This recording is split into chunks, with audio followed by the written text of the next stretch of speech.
Mom, Sophie walked through the back alley door straight into the chaotic restaurant kitchen. I need to ask you something right now. She spotted her mother stirring several pots while the head cook yelled, "Faster, faster."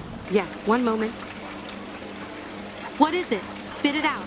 Sophie approached her mom and tugged at her apron. Mom, where's my dad?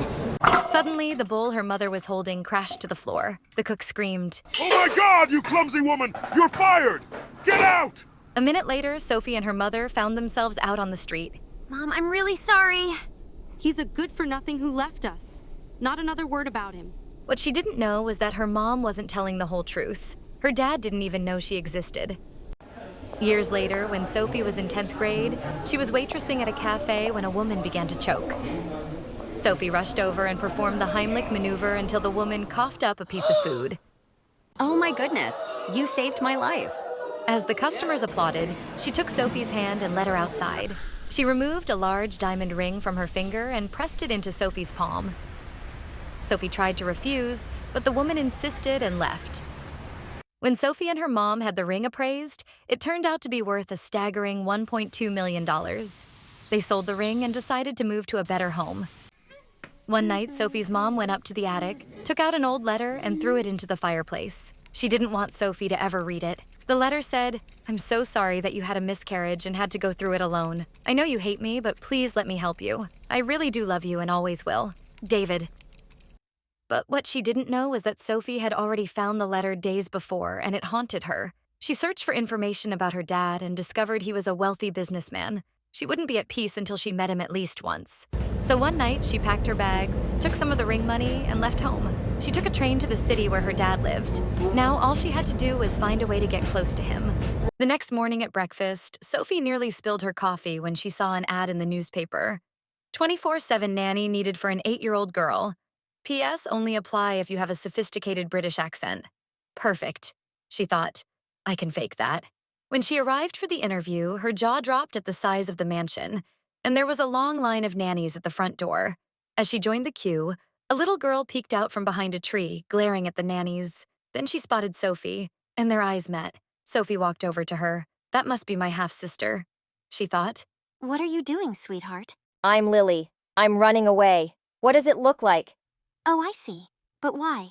Because my mom keeps hiring old, cranky nannies. Well, what if I were your nanny? You don't look old or cranky. I'm not. I'm full of fun and nonsense. Please be my nanny. You sound funny. Lily's mother couldn't find her anywhere and was certain she'd been kidnapped. She went to the police station, and when she returned with officers, she found Lily with Sophie. Officers, arrest her. Get away from my daughter. No, Mommy. She's my new nanny. What? You don't get to decide that, Lily. And she looks too poor. Mom, you always choose my nannies, and they're awful. It's either her or no one. Lily's mother had no choice but to hire Sophie and asked her to move in. Sophie was thrilled to finally meet her dad, but had no idea of the trouble ahead. When Sophie went up to her room, she bumped into Victoria, Lily's older sister. Oh, you're back. Was hoping you'd run away for good, brat. Yeah, I'm back, witch. And guess what? I picked my own nanny. She's prettier than you.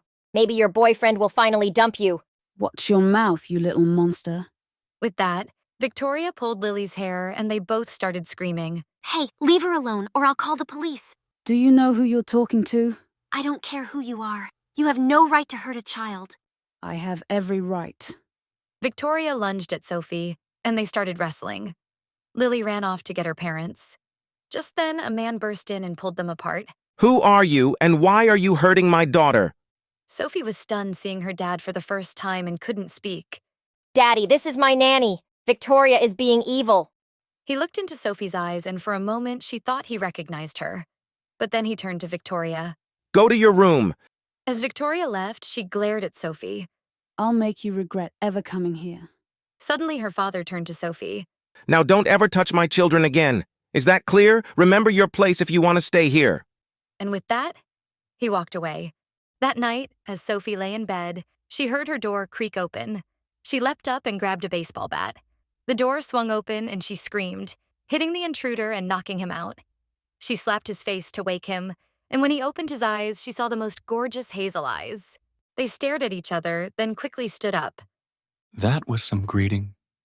You could have just said hello. You could have knocked. Who are you? I might ask you the same. Who are you? I'm Sophie, Lily's nanny. Who are you?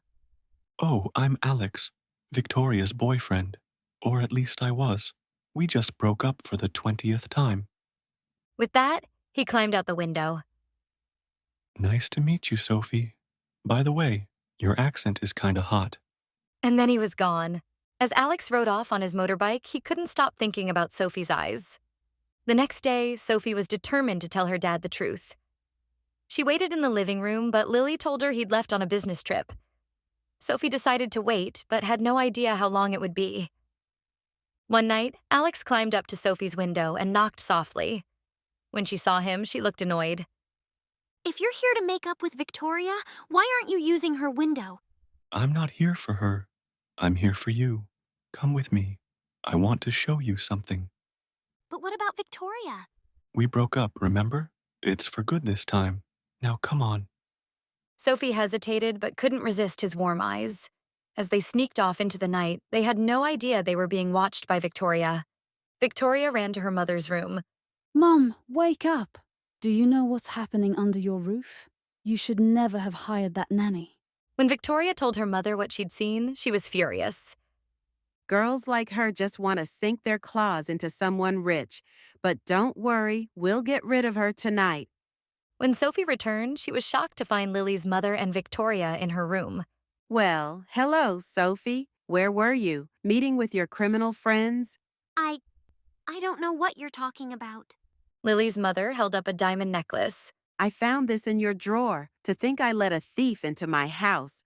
I've packed your bags. Victoria smirked. Get out before we call the police. Horrified, Sophie gathered her things and left in tears. Lily woke up to the commotion and saw Sophie leaving. She ran after her. Sophie, wait! Please don't go! Sophie didn't look back and got into a cab. Lily kept running until the car was out of sight. When she turned back, she realized she was lost. Back at the mansion, Lily's mother discovered she was missing and called Sophie. Is Lily with you? Of course not, ma'am. I don't know where she is. Sophie, you have to come back and help me find her. Please, I'm begging you. Sophie told the driver to turn back. Near the mansion, she spotted Lily's teddy bear on the road. Lily, now scared and alone, looked up to see Sophie. Sophie! She ran into her arms. Lily's mother ran out, tears streaming. Thank you. Is Sophie leaving? Lily asked. If she goes, I'll run away again. Lily's mother gritted her teeth. Her plan had failed. She had no choice but to let Sophie stay. Victoria was furious. She cornered Sophie. You're only back because you're lucky. But stay away from Alex. Unaware of the previous night's events, Alex came to the mansion. Victoria's mother confronted him. You will marry my daughter. This arrangement is important for both our families. I can't do this anymore. Alex protested. I don't love your daughter. What's love got to do with it? She snapped. Stay away from the nanny, or she'll suffer. Later, Sophie saw Victoria sitting with Alex and felt betrayed. Alex tried to explain, but Victoria attacked him. What's going on here? Demanded Mr. Harrison. Sir, this is my fault, not hers. Sophie began. Oh, is that so? Then you will marry my daughter next week. He told Alex. Sophie, leave my house now. Sophie couldn't hold back anymore. I've been waiting to tell you, Mr. Harrison. There's something you need to know. I don't want to hear it. Leave. No, you need to listen. I'm your daughter.